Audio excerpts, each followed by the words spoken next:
yung aming mga salamin, medical eyewear. Hindi po siya pangkaraniwang salamin.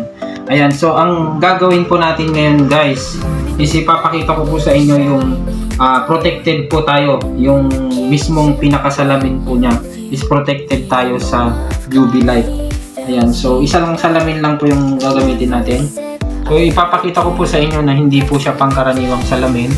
Ayan, so ito po yung test po natin siya sa blue light. Ayan. Okay.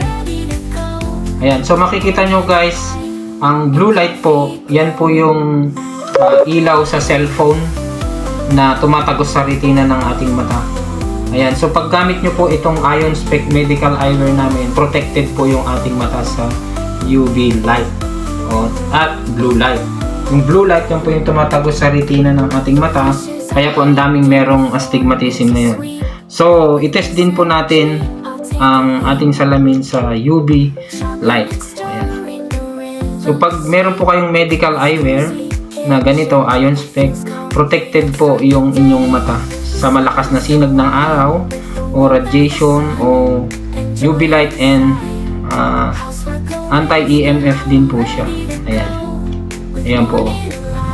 Yan po yung tested ng UV light. So, hindi po niya, napoprotektahan niya po talaga yung ating mata.